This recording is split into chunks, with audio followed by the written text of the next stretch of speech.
beautiful on you. And we can't wait to hear more about this book. I want to thank each and every one of you for coming out and being part of the Book Pavilion. You know, I'm really proud of the Book Pavilion.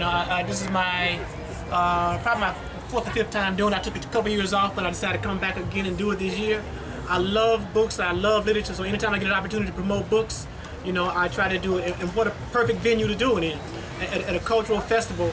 And the theme this year is celebrating our culture. So books is a part of our culture, so I'm excited.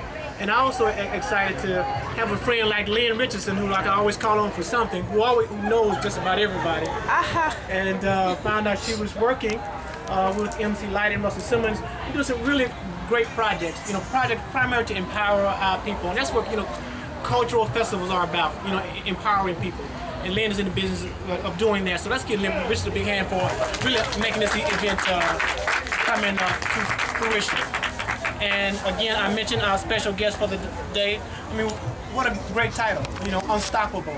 You know, in these tough times, you know, we all deal with, you know, everyday economy, family issues. You know, sometimes we need to feel, you know, unstoppable. We need to feel like, hey, I can take this on. And I think this is a perfect person to kind of talk about that based on her career, what she's done.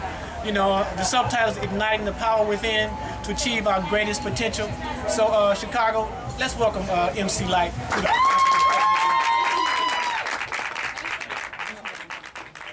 Oh my goodness, well, it's hard to concentrate with this in the background. What is that? What are they promoting? You know what they're promoting. Hi. Wow. I gotta say, just MC Lyte. All right. Hey. Focus. Unstoppable. People ask me about that title, Unstoppable, and I remember watching a movie. I think it was, I want to say it was Geisha Girl. And in the beginning of the movie, there's a voiceover, and they're talking about water, and how water, no matter how much you try to stop it, it can't be stopped. It will go over, it will go under, it will go around, it will go through. I mean, we saw the results of a Katrina. Like, water is real. And in this context, though, in the movie, they made it out to be a positive thing. And so I liken myself to water. In this career of mine, there are times when I can't do exactly what I want to do when I want to do it. So coming from 13 years of being with major record labels, there were times when I was ready to put out a piece of music and I couldn't, because that doesn't go along with their plan. Everything is scheduled. It's a lot of bureaucracy. It's really, the breakdown is, once you know a record is coming out, they tell the shareholders give them a load of money, and then they got to make money back, and it's just it's a weight game. So as a creative person, we got creative people here, you know what it's like to create something and you're ready to let someone else see it, but you're being told no. Well, I got this ready, not now. I got this ready, we ain't ready yet. So I decided that I would put my efforts into different places, which is how I wound up doing voiceover. I decided, you know what, okay, they're saying I gotta wait for this record to be released. I'm gonna go take a voiceover class. So I took that, and you know, lucky for me, I foresaw that there would be opportunities for my voice to be used. But just because I have a voice doesn't mean that I would know what I was doing when they either asked me to audition or hire me. So I decided to prepare myself. And lo and behold, it was great. I went on to do voiceovers for everyone from Coca-Cola to Pepsi to Nike to AT&T to Tide to the BET show, which I announced, VH1 Hip Hop Honors, the Stars Network, and it goes on and on. But I prepared myself for that, and I created another lane. Not just another lane for revenue, but another lane where I could create and be the person that I was born to be. Same thing with acting. So now voiceover, that's great, but then there's also a process that you may have to wait for that as well. You may have to wait for the next job or for the next audition or just for the next opportunity. Okay, so while that's working, I'm gonna go create something else. I'm gonna act. So let me go to acting class so that I can prepare myself in that way. So I took a bunch of different acting classes. I don't know about here, but in Los Angeles, they have a sitcom acting class. They have a drama, they have a Meisner technique, then they have a free technique. Doesn't mean free in cost, it just means free like they don't tell you what you need to act like. You just feel freedom when you act and you just let the words ride on the rhythm of the emotion. And so with doing acting classes, that was great because it prepared me for when it was time for me to get a job. So when I did For Your Love and when I did Half and Half, I didn't have to audition for those roles. Yvette Lee Bowser, the creator of both those shows, just called me up and said, hey, you have it. And you know what? I felt good about taking it because I was ready. If I wasn't, I would have shied away and she would have noticed and she would have said, maybe you need to audition. And then I wouldn't have gotten it because I wouldn't have auditioned well. But I did because I was prepared. So what I did is I created all of these other avenues for myself, which to me is like water. I'm saying to the system, you can't stop me from creating. I'm going to do it this way, that way, in any way that I choose that makes me happy. And so, hence the title, Unstoppable. People ask me, how is it that you persevere? How is it that you're still here? Look, you're doing this, you're doing that. And to me, it just makes sense. I'm not giving up, or I'm not letting someone else's hesitation stop me from the ultimate goal, which is to inspire as many people as I possibly can in this lifetime. So I put these things in this book that I live my life by, and it makes it way simple, and not just the book being simple, but the way I live my life is simple, and that's just to treat others the way that I would want to be treated. Do not cause anyone to have an experience that I myself am not willing to have. So if something doesn't make me feel good, I can almost guarantee it won't make someone else feel good, so I don't try to put that on other people. So what I'll do is I'll just read. Is there any questions about what I've said so far? I feel like an infomercial here.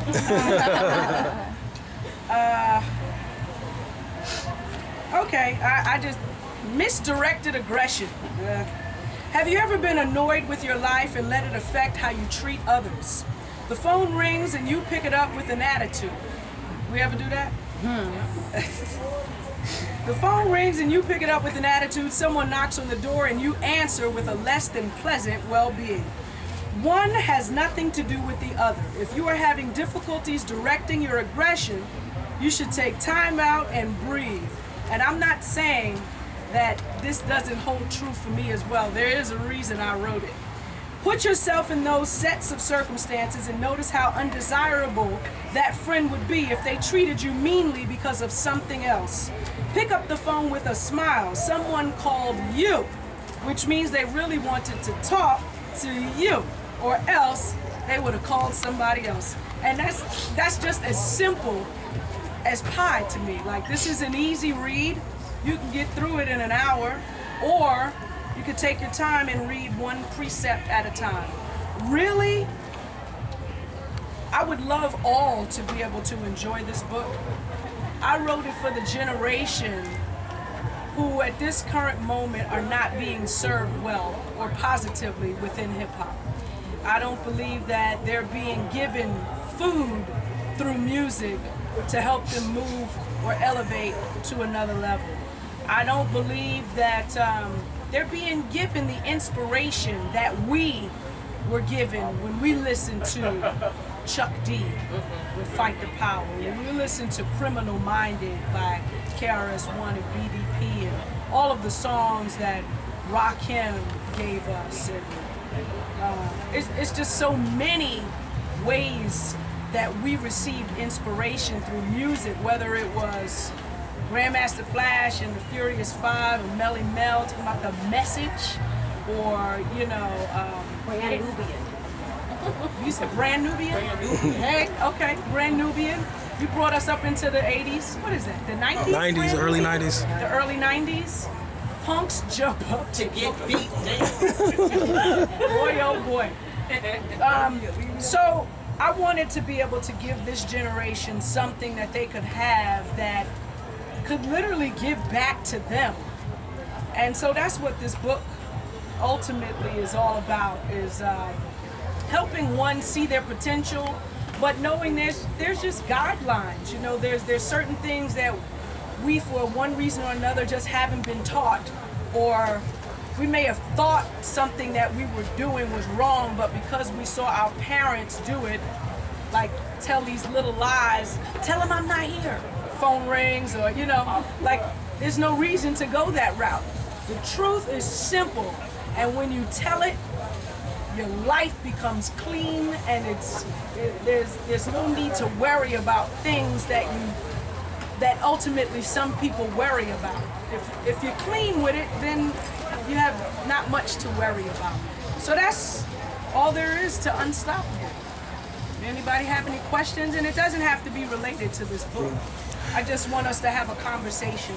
Sure. John Lester, Hood Style Media. I just want to give you praise. My sister didn't think she was you back in the day. She had the same hairdo and everything. Just love your art form. But my question for you is, are there any similarities to writing hip hop music, or are there any differences between the two writing forms, whether that's music or?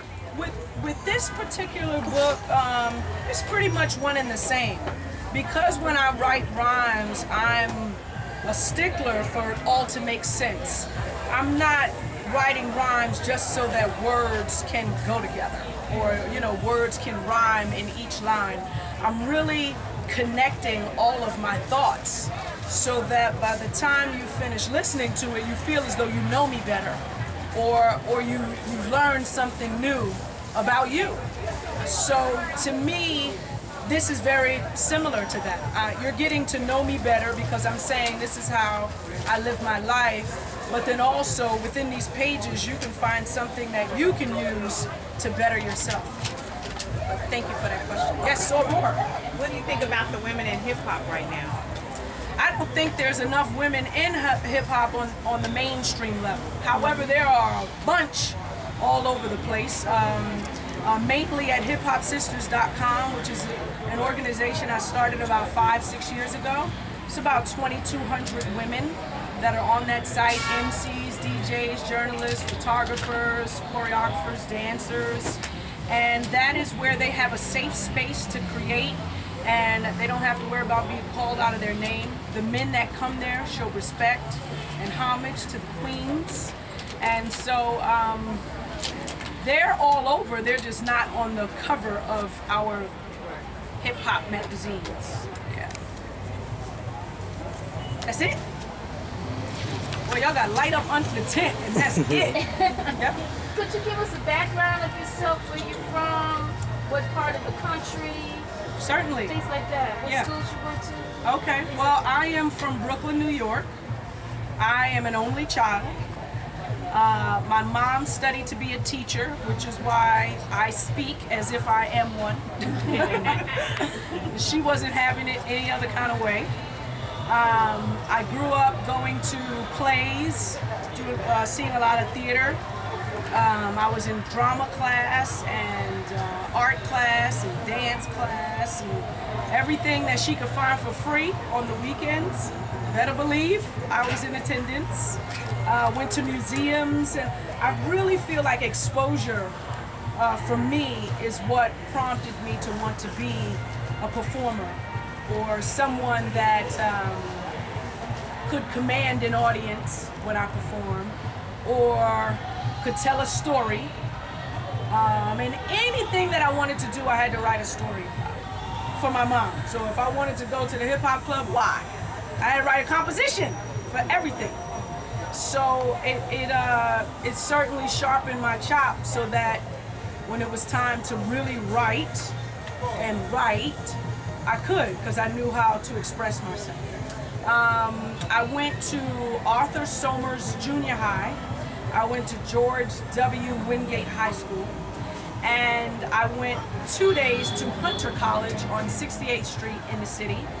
And between high school and college is when I got my record deal. So although I was already signed as an artist, I did try to attend Hunter, and on the second day, I was given the option to go to Denmark to perform with Rex in Effect and Audio 2. And I went on that tour. It was a 3-week tour, and once I got back, everything kicked off for MC Lyte. So, what else? I'm a lover of all kinds of music.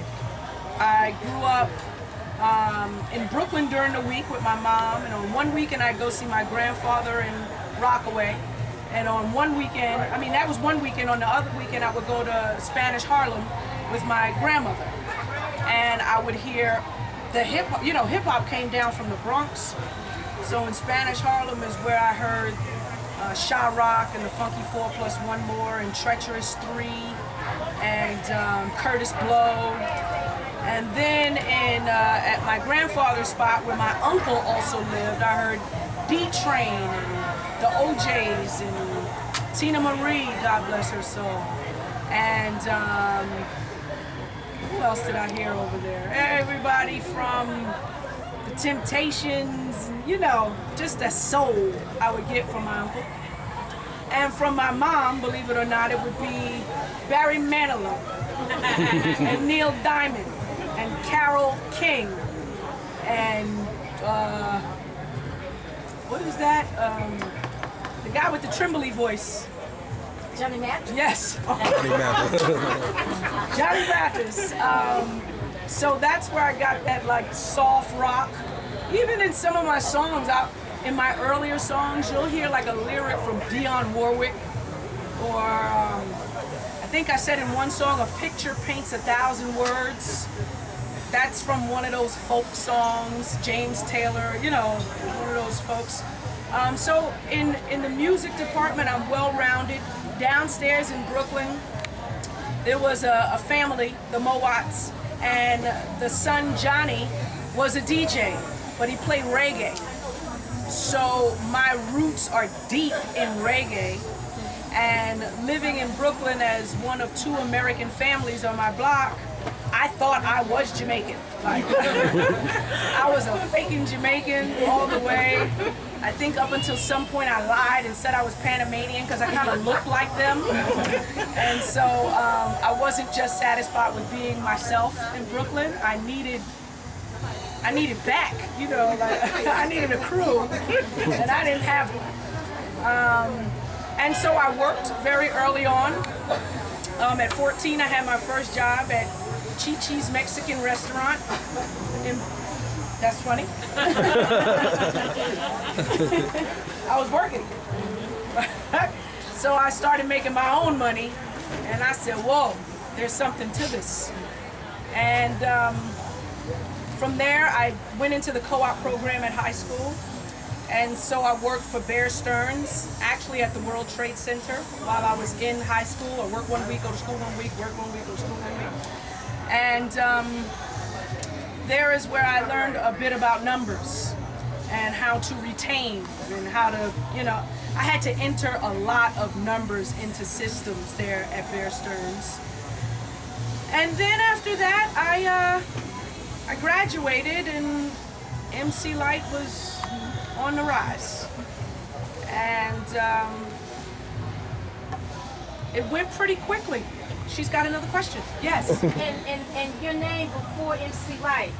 Before Lyte, it was Red, because I kept my hair red. And before Red, it was Sparkle, because I had seen the original Sparkle. And I just thought Irene Cara was so cool that I was going to take her name. And at the time, I had a partner. Her name was MC Dazzle. That's funny. Sparkle and Dazzle. And our group name was Pure Elegance. And so MC Lyte came about from a dictionary of thoughts that my mom had. It's a bunch of philosophers giving their definitions of certain words.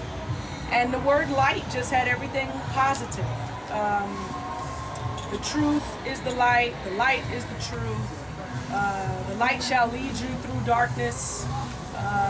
It just was everything positive, so I snatched it and changed the spelling, and really it was just light. And it wasn't until I saw the first record and it had MC on it. So I said to my manager, I was like, what's that MC on there? He said, well, you needed a title. We didn't want to name you Lady Light. So we thought that because you are a true MC, it should be that. And that's how I got the name MC Lyte. And people ask me all the time, will you ever drop the MC? I'm like, no, because I am an MC. So it suits me. And of course, people who call me don't call me MC Lyte, they call me Lyte. But as far as my title goes, forever and always, MC Lyte. Yeah. 45 King. 45 King. Yeah. Oh, you know what? It was 89.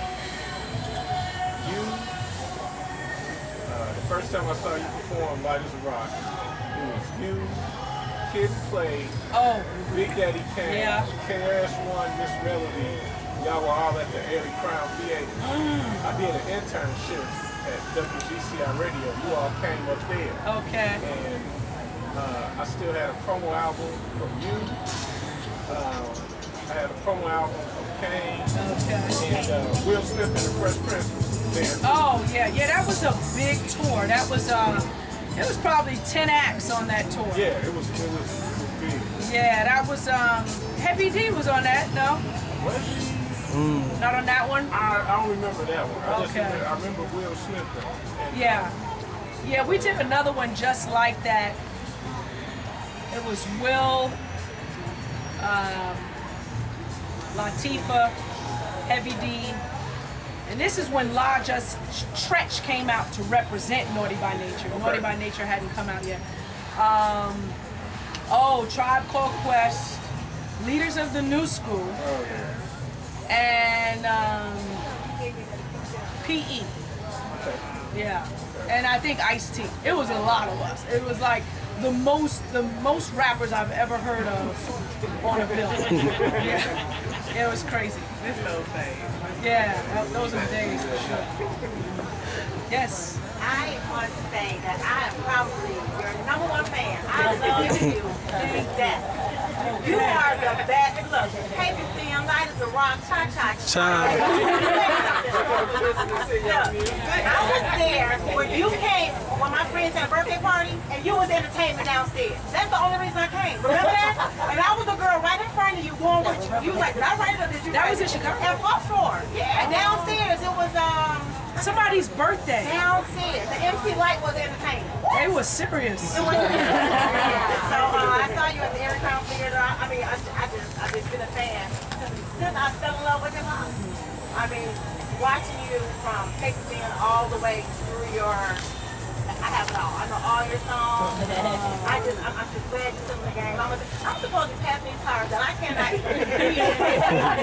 because to miss the opportunity just to say whatever. So you know what? I thank you very much for sharing that sentiment, and it feels good to have someone appreciate, what I've done over the years. It's been a long time, and there's certain times within that 25-year bracket where you go like, oh, did I make the right choice?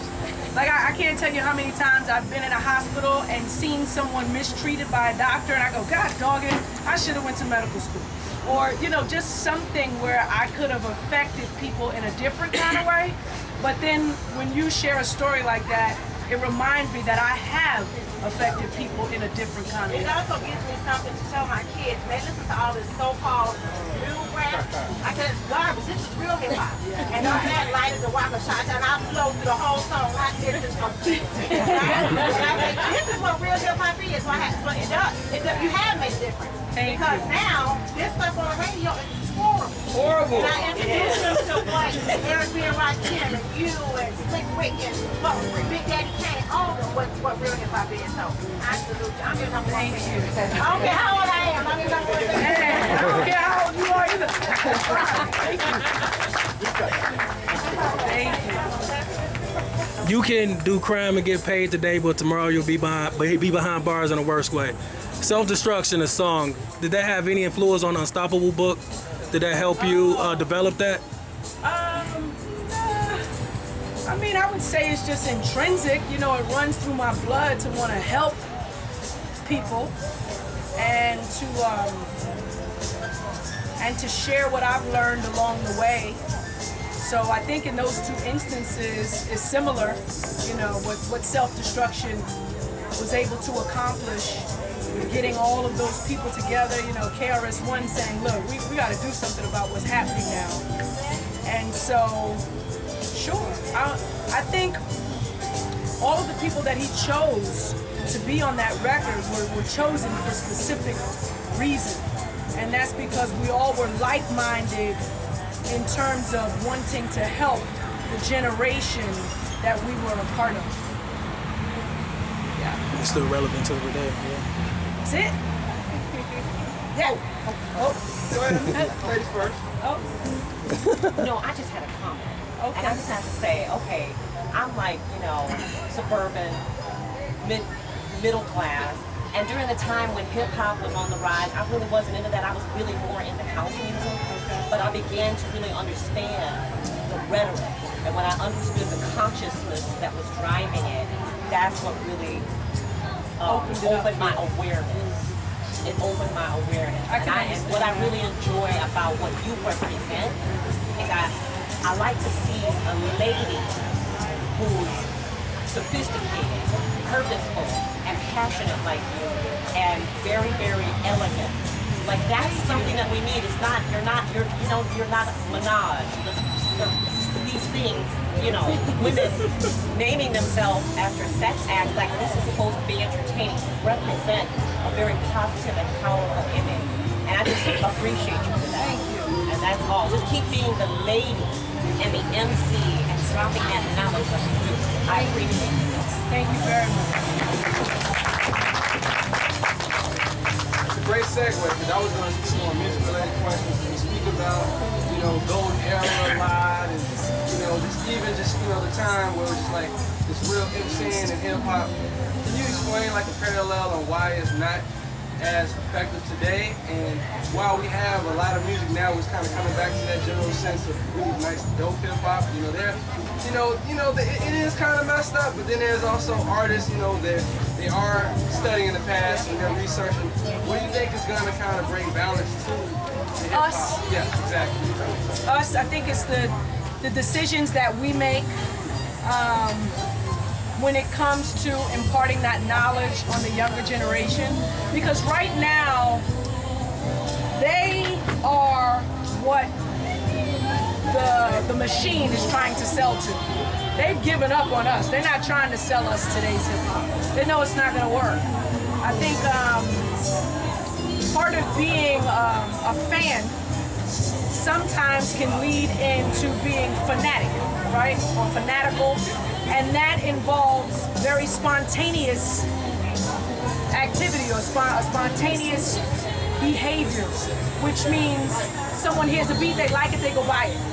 It's not like, oh, let me study what is being said here. You know, like we're at the stage now where we give things way more thought than the generation behind us. So I think what's going to change it is us imparting that knowledge and letting younger kids know that they deserve more. And what they're being given now is, like she said, garbage. And then it also takes us to be supportive with the MCs that are doing the things that we like. So if you hear something that pulls on you like, oh, this is knowledgeable, or this is different from what's being promoted right now, the key is to get behind them, to speak on them, to share their name with someone else and someone else and someone else, because really that's how the notoriety for that particular MC grows. And many of today's electronic groups, they don't have huge machines behind them. They have word of mouth. People talk about them. Not too long ago, maybe about 2 or 3 years ago, I saw Mia on Billboard, but the thing on the outside of she's performing. Bang, the marquee.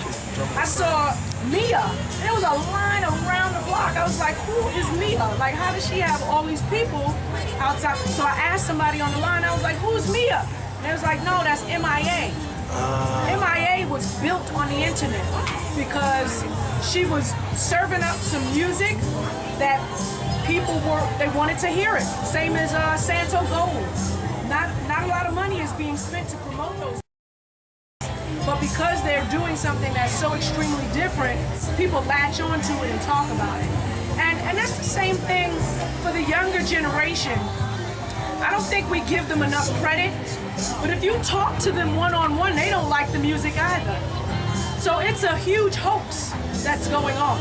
Like these radio conglomerates are stuck on playing this one type of song that calls a woman out of her name every other line, that makes the men seem so foolish because they're praising items and things, and really, when you talk to young kids, yeah, they like the beat, but they're not really feeling all that's happening.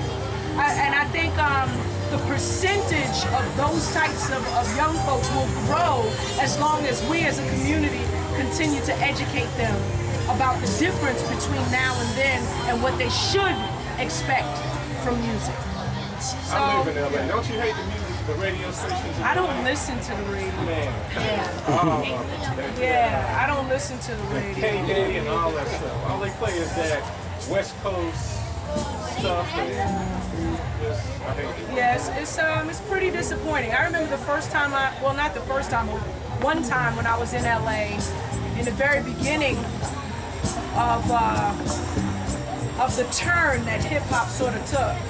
I was at a club and on the record it was saying B, da da da da da da, B, da da da da, and I was like, so I went over to the DJ and I was like, I don't like that. Can you turn it? And he was like, oh, okay. And he turned it. Now that's not to say that that would happen today. I mean, I can't even imagine a young lady walking over to the booth saying, this is unacceptable. However, if all those women didn't show up to that club, guess what? The guys wouldn't be there either because they go there to be with the girls. So I think it's just realizing the power that we have. And true too, it's up to men sometimes to educate a woman. You know what? Your pants are too short. For them to hear that from a man means a lot because they only have them on because they think that's what you want to see. So it's each one teach one. Yeah. So let's give MC Lyte a big hand. Thank you. We got support today from a group from Young and Powerful. Very quickly, tell us about Young and Powerful. They do a lot of political work around Chicago, and they really target young people with voter participation, but they have really pushed this event through their network and their services. Give us just a brief description of your organization. Thank you, Pastor. Yeah, my name's Grant Yanni. I'm the spokesman for Young and Powerful Group. We started as like a small, real close-knit group. Me and a couple of my fraternity brothers, we just sitting down one day and we're like, what can we do to mobilize a lot of young people? And not just say young, because I feel like everybody here is young. If you can walk, you can breathe, you have the power to get up, to mobilize, to empower someone else, you're young, My grandma is young, we want to get it back to the movement, where it was like, we feel like our generation, we lost a step a little bit, but it's like we can empower each other. And that's what Young and Powerful is about. We're about being civically engaged, being involved with really having an honest part to say, you know what, we're just not gonna just be, apathetic. We want to get back to the point to where, we care about what's going on in our community, we care about what's going on in our family, we care about what's going on politically, and we know what we're talking about. For many years, a lot of politicians, they just assumed a lot of African Americans, they don't even know the issues, they don't know what's going on, they just voting because of person's name or because they black. No, we can sit up there, we can be at the GOP convention or we can be at the DNC convention and we can talk facts. We can talk about education reform, we can talk about Obamacare, we can talk about a lot of different things. So what we've been doing now, Young and Powerful Group, Young and Powerful Obama, is we're just trying to set up the conversation because we feel like within the community, people aren't talking about these things enough, and instead, like Lyte was talking about, they're talking about the wrong things because the propaganda, they want you to talk about the wrong thing because now you distract because that's how they like us. They want us to be asleep. So, you know, back in 08, we raised over 150,000 for Obama, and since then, since Obama, you know, obviously, you know, that's POTUS, we had to kind of switch the issue, and now we're getting back to the origin. And the origin is, you know, we got to elect this brother again. And it's a lot. Mr. Oliver. Yes, sir. Beautiful event, brother. Beautiful event. You know, we got one of the best. We got history, culture that was here. Hey, thank y'all for coming. I really appreciate you. Yeah, really appreciate you. Yeah.